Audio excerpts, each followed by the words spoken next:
3. Saí de casa. No fim das contas, a manhã inteira se resumiu a tomar chá e ser apresentado aos outros funcionários. Quando finalmente achou que iria começar a trabalhar, avisaram que já era hora do almoço e o arrastaram para o refeitório antes que conseguisse reagir.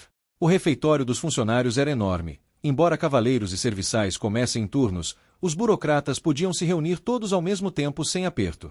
Também era em estilo buffet, cada um pegava sua bandeja e se servia à vontade. Já pensei isso ontem, mas você come muito pouco, Sei-san, comentou Norbert, sentado à sua frente como se fosse a coisa mais natural do mundo. Será? Ser comparado ao apetite de um jovem como Norbert não ajudava. Além disso, Seiichiro tinha plena consciência de que, depois de anos comendo de forma irregular, seu estômago tinha encolhido. E a comida daquele país tendia a ser gordurosa demais para o sistema digestivo frágil que ele havia cultivado com zelo duvidoso ao longo dos anos. Mesmo falando a mesma língua e tendo aparência humana semelhante, os corpos claramente funcionavam de forma diferente, pensou enquanto tomava sopa de legumes. A pausa para o almoço durava todo o período do fogo, ou seja, 120 minutos. Tinham explicado antes que o expediente ia do início da luz do dia até quase o fim do vento da tarde, das 10 horas às 18 horas no relógio de Seiichiro. Ele imaginara que, mesmo com um intervalo generoso, seria algo em torno de 1 hora. Mas ali, como cada hora tinha 120 minutos, provavelmente ninguém quis complicar dividindo ainda mais. Mesmo assim, prender o pessoal por 8 horas e dar 2 de descanso lhe pareceu incrivelmente civilizado. Chegou a pensar que haviam sido gentis com ele, por ser recém-chegado, e que estava numa espécie de período de experiência mais leve, mas não era isso. Alguns minutos antes do fim do vento, todos começaram a arrumar as coisas, e assim que o ponteiro do relógio coincidiu, o setor inteiro bateu ponto e foi embora. Seiichiro ficou de boca aberta por algum tempo. Nunca tinha visto uma cena assim na vida. Só recobrou os sentidos quando Helmut voltou e lhe entregou um pequeno saco de pano pesado. Amanhã é dia de folga. Vá até a cidade comprar o que estiver precisando. Ah, Sei-san vai às compras. Eu também vou, vamos juntos. Norbert se enfiou na conversa no mesmo instante. Ótimo, então peço que Norbert o acompanhe e o guie, completou Helmut. Sim, senhor. Foi tudo tão fluido que Seiichiro só pôde concluir, então esse é o meu monitor. Na prática, ele não conhecia o caminho, nem os costumes locais, muito menos sabia onde ficavam as lojas. Um acompanhante era, de fato, uma boa ideia. Vou contar com você. Já falei que pode falar informal comigo, pô. O alojamento ficava a uma distância caminhável da Cidade Baixa. O que Helmut lhe entregará no dia anterior, além da moradia e da alimentação, não era o salário mensal, mas uma espécie de verba inicial para montar o básico da vida. Dentro do saquinho havia 30 moedas de prata, mais ou menos do tamanho de uma moeda de 10 ienes. Conhecia o valor nominal das moedas pela explicação de Norbert, mas só dava para entender o custo de vida observando diretamente os preços. As moedas eram de ouro, prata e cobre. Ouro e prata tinham 3 tamanhos diferentes.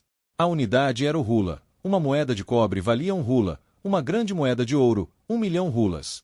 Como o que recebeu eram moedas de prata, tinha em mãos 3.000 hulas. A cidade aos pés do castelo, a capital propriamente dita, era ampla e movimentada, como se esperava do entorno de um palácio real. Entre muitos prédios de tijolo, também havia casas de madeira. Norbert o levou primeiro a um mercado ao ar livre, cheio de barracas. Havia de tudo, produtos que nunca tinha visto, outros parecidos com legumes do Japão. As cores, os cheiros, o movimento, tudo vibrava. Perguntou o preço de um legume que parecia abobrinha. Custava 4 hulas. No Japão, uma abobrinha custaria entre 100 e 250 ienes, dependendo da época e do lugar. Como os demais legumes pareciam estar na mesma faixa, concluiu que 4 hulas 100 ienes. Ou seja, aqueles 3.000 hulas equivaleriam a uns 75.000 ienes. Considerando que moradia e parte dos custos já estavam cobertos, era uma boa quantia de instalação inicial. Talvez aquele reino fosse mesmo próspero. Enquanto avaliava a situação, Norbert, com uma camisa azul adornada em dourado naquele dia, naturalmente com o peito aberto, se virou para ele. Quer ver alguma coisa em especial, Sei-san? Por enquanto, não quero comprar comida fresca, estraga rápido e pesa demais. Preferia ver roupas e material de escrita. Fala isso antes. Ele que tinha arrastado Seiichiro direto para o mercado. Ver os preços e a cara da cidade logo de início já foi bem útil. E era verdade. Mesmo assim, Norbert ficou com cara de quem tinha levado bronca. Quando se afastaram das bancas de comida, Seiichirou notou uma lona estendida no chão com miudezas expostas, coisas que não eram perecíveis. Com licença, posso dar uma olhada? O garoto que tomava conta da banca levantou o rosto, surpreso. Não tenho nada aqui à altura de um funcionário do palácio, senhor. Provavelmente ele reconheceu o cargo pela fivela do cinto. Era um item padrão da repartição. E, aparentemente, trabalhar no palácio significava pertencer à elite. A humildade defensiva do garoto era irrelevante. Seiichirou se agachou e pegou um dos objetos que tinha chamado sua atenção. Eram pedrinhas achatadas enfiadas em um fio, umas 3 fileiras iguais. Isto é... Ah, isso aí, tipo, um brinquedo, senhor. Só um brinquedo. O garoto desviou o olhar e respondeu no improviso. Seiichirou, porém, examinou o objeto com toda atenção. Um ábaco. O calculador que vira no departamento no dia anterior era uma engenhoca enorme, mais parecida com uma balança ornamentada do que com uma ferramenta de trabalho. Tão pesada e cheia de adorno que mais atrapalhava do que ajudava. Segundo lhe disseram, quase ninguém usava aquilo, a maioria fazia contas no papel. Foi você que fez isso? Não, quer dizer, fui eu. Seiichirou agradeceu mentalmente a Norbert mais uma vez. Tenho um pedido para te fazer. Aí está você. Sei-san, onde você se meteu? Procurei você para todo lado. Eu estava nas barracas. Quem saiu andando sem olhar para trás foi você, Norbert. Tinha acabado de concluir a negociação com o garoto e estava prestes a seguir na direção em que Norbert sumira quando o próprio voltou, indignado. Seiichirou respondeu como se nada fosse. No fim, estava só fazendo compras, e quem o largou para trás tinha sido outro. Argue, mas... Sei-san, você tá aqui há só 2 dias. Não fica perambulando sozinho, é perigoso, sabe? A capital tinha fama de segura, mas Norbert garantiu que havia áreas menos recomendáveis.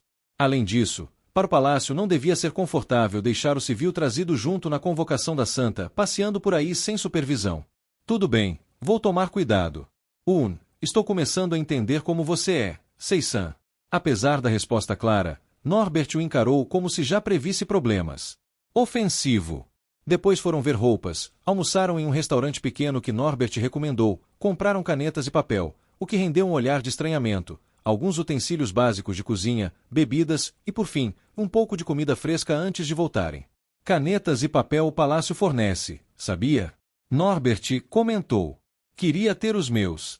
As canetas eram penas, como mandava o figurino do mundo, mas vendiam também uma versão encantada, tinta mágica que dispensava o tinteiro.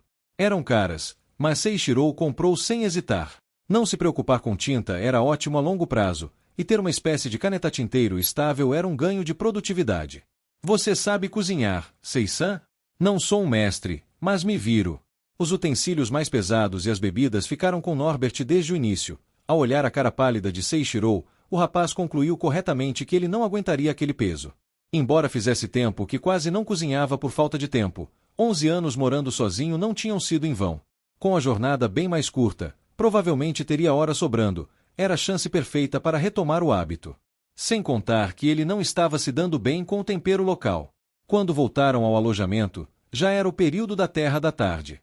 Deixou as compras no quarto, agradeceu a Norbert e se separou dele. Jantou no refeitório, tomou banho, arrumou as coisas no quarto, e ainda era período da madeira. Nem 22 horas tinham dado no relógio de seu mundo. Não sei o que fazer com tanto tempo. Seiichirou, que mal tinha hobbies por causa da rotina de trabalho, não sabia como preencher o vazio. Vou dormir. Apesar de Norbert ter carregado a maior parte das compras, andar pela cidade depois de tanto tempo, e em outro mundo, ainda por cima, o deixou exausto. Foi se deitar cedo. Na manhã seguinte, como era de se esperar, deixou Norbert para trás e foi trabalhar sozinho. Helmut arregalou os olhos quando ele entrou. Bom dia. Bom dia. O que está fazendo? Seiichirou largou o espanador que segurava. O ambiente estava um pouco desorganizado, então resolvi limpar. O departamento de contabilidade, para o tamanho da sala, tinha pouca gente, mas estava um caos. Papéis importantes largados em pilhas aleatórias incomodavam profundamente o ex-subchefe de contabilidade. Por isso, naquele dia, chegará ainda mais cedo para pôr um pouco de ordem em tudo. Entendo. Diante da naturalidade de Seiichirou, Helmut engoliu o resto e, pouco antes do início do expediente, Norbert e os outros chegaram.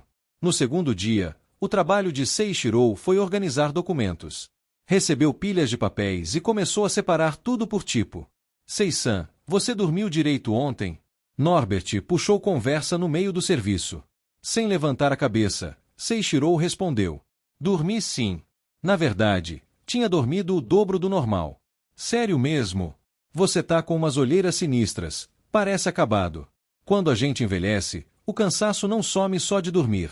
Era pura verdade, mas Norbert continuou resmungando. Você não entende porque ainda é novo, pensou Seiichiro, enquanto continuava o trabalho. Toma, isso aqui é para você, Sei-san. Norbert colocou um frasquinho sobre a mesa dele. Aquilo já o fazia se perguntar quando o colega pretendia iniciar o próprio serviço, mas ainda assim ergueu os olhos. Era um vidro minúsculo, cabia na palma da mão, com um líquido azul claro dentro. O que é? Sacudiu e ouviu o som de líquido. Um tônico. Você parece cansado, então bebe isso e hoje tenta dormir bem, beleza? Ele já vinha dormindo, mas tônico nunca era demais. Agradeceu e guardou o vidro na bolsa. Mas, naquele dia, surgiu algo que esgotaria as energias de qualquer um. Kondu, a santa está chamando você.